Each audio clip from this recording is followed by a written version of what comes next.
Кулунда айылы Кыргызстандын Тажикстан менен чектеш жайгашкан эң четки айылдарынын бири. Бул жерде 25 миң чамалуу киши жашайт. Жергиликтүү элдин айтымында сууга суунун жана жайыттын жетишсиздигинен коңшулаш жашаган эки элдин ортосунда чыңалуу жаралган учурлар жок эмес. Чек арадагы ынтымакты чыңдоо максатында биз көптөн бери аракет кылып жүрөт элек. Ошол максатыбызга жетип, азыр ушул кичи футбол аянтчабызда тажиктердин дагы жаштары келип ойносо болот. Милициянын өкүлдөрү келип, ушул жерде достукту, ынтымакты чыңдашка жакшы шарт түзүлдү да. Кулунду айылындагы жаштар комитетинин төрагасы Нурали Пайзиев эки элдин кыргыз жана тажик жаштарынын ынтымагын бекемдөө үчүн жергиликтүү бийлик менен чогуу 2 миллион сомдон ашуун инвестиция тартып, футбол аянтчасын курууну демилгелеген. Бул каражаттын 1/3, тагыраак айтканда 10 миң долларын Улуттар уюмунун маңзат жана кылмыштуулук боюнча башкармалыгы бөлүп берген. Улуттар уюмунун маңзат жана кылмыштуулук боюнча башкармалыгы Кулунду айылында милиция менен элдин ортосундагы ишенимди бекемдөө, коомдук тартипти биргелешип сактоо жана кылмыштуулуктун алдын алуу максатында 2014 жылдан бери иш жүргүзүп келет. Мы оказали содействие покупкой стройматериалов в размере $10 000.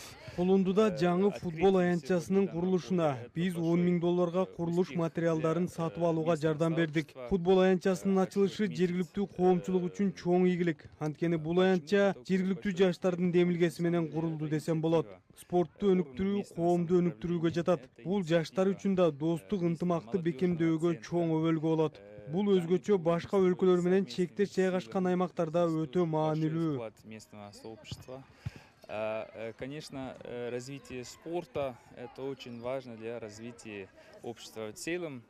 Кулунду айылы Тажикстандын Овчкалачы айылы менен чектешип турат. Коңуш айылдын жаштары буга чейин деле түрдүү спорт оюндары боюнча мелдештерге чогуу катышып келген. Эки өлкөнүн эгемендик майрамына, Ноорузга арналган майрамдарда коңшулаш тажикстандык жаштар Кулундуга келип футбол ойноп кетишет. Овчкалачы айылынын жаштары бүгүн дагы Кулундудагы жаңы футбол аянтчасынын ачылышына келишти. Села Овчкалачи Бабажан Гафуровского района, в общем, очень приветствуем это начало. Мындай иш-чараны биз кубануу менен колдойбуз. Бул эки элдин достугун чыңдап, спорттун өнүгүүсүнө зор салым кошот. Бул жерде чогуу ойногон жаштар бири-бирин жарым сөздөн түшүнүп калышты. Биз муну колдойбуз. Тажикстандык мейман белгилегендей, бала кезден чогуу ойноп, чогуу чоңойгон балдар келечекте да ынтымак жашайт деген ишеним кулундулук жеткинчектерде да бар. Футбол аянтчасы түшкө чейин мектеп окуучуларына берилет. Түштөн кийин каалоочулар саатына 250 сомдон төлөп ойношот. Жергиликтүү жаштар комитети келечекте аянтчаны кеңейтип, кышында да футбол ойноого мүмкүнчүлүк боло тургандай шарт түзүүнү максат кылууда.